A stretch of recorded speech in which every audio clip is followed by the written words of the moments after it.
Selamat datang di channel kami. Football on Air adalah rumahnya para pecinta sepak bola sejati.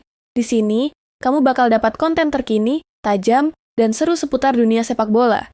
Di dunia ini, beberapa orang terlahir di atas karpet merah, dan beberapa lainnya terlahir di jalanan penuh darah. Carlos Tevez termasuk yang kedua, tapi dengan semangat yang tidak bisa dibunuh, dan mimpi yang terlalu besar untuk dikubur, ia menembus batas dari kampung neraka di Argentina ke panggung-panggung megah di Eropa. Inilah kisah Carlos Tevez, anak dari Fuerte Apache, sang gladiator yang tak pernah menyerah. Carlos Alberto Tevez lahir pada 5 Februari 1984 di Ejército de los Andes, kawasan yang lebih dikenal sebagai Fuerte Apache, salah satu lingkungan paling brutal di Buenos Aires. Di tempat itu, anak-anak tidak dibesarkan dengan dongeng atau harapan, tapi dengan suara tembakan dan jeritan malam. Tevez dibesarkan oleh pamannya, Segundo Raimundo Tevez, dan istrinya. Ayah kandungnya tidak hadir dalam hidupnya. Di usianya yang masih bayi, ia mengalami kecelakaan tragis. Air panas mendidih tumpah mengenai wajah, leher, dan dadanya. Luka bakar parah itu meninggalkan bekas permanen. Tapi Tevez tak pernah ingin menghapus luka itu. Itu adalah bagian dari siapa saya, katanya suatu hari. Bukti bahwa ia telah bertahan sejak lahir. Ketika anak-anak lain sibuk bermain, Tevez harus memilih antara bertahan hidup atau tenggelam dalam kerasnya jalanan.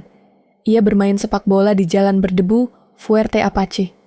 Bola seadanya, kadang tanpa sepatu, kadang bermain sambil melihat ke belakang, takut ada peluru nyasar.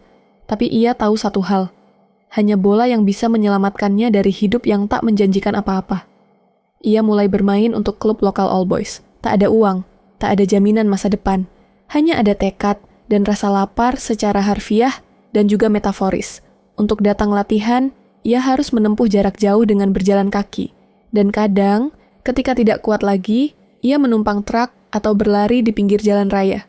Bakatnya akhirnya membawa dia ke Boca Juniors, klub kebanggaan rakyat Argentina.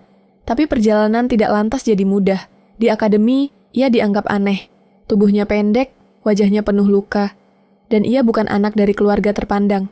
Tapi setiap kali diberi bola, ia menjawab dengan aksi. Gaya bermainnya liar, penuh tenaga, dan tanpa rasa takut. Ia bermain seolah-olah ini adalah pertandingan terakhirnya. Tahun 2001, Tevez resmi masuk tim utama Boca. Dalam waktu singkat, ia menjadi idola baru.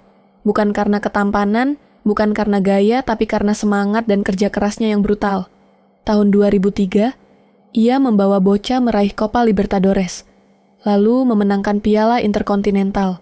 Dunia mulai mengenal nama Tevez, tapi ia belum puas. Tahun 2005, Tevez pindah ke Corinthians di Brasil. Di sana, ia tak hanya menjadi bintang, tapi legenda instan. Ia membantu Corinthians meraih gelar Liga Brasil dan menjadi kapten, sesuatu yang jarang diberikan kepada pemain asing.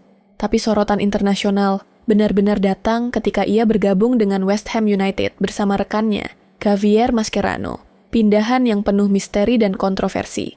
Meski awalnya kesulitan beradaptasi, Tevez menyelamatkan West Ham dari degradasi dengan gol penting melawan Manchester United di akhir musim. Gol itu mengubah segalanya. Tak lama setelah itu, Tevez justru bergabung ke klub yang ia lukai, Manchester United. Di bawah Sir Alex Ferguson, ia memenangkan Premier League, Liga Champions UEFA, dan Piala Dunia antar klub. Tapi meski sukses, Tevez merasa tidak dihargai sepenuhnya. Ia sering dimainkan sebagai pelapis, bukan sebagai pilar utama.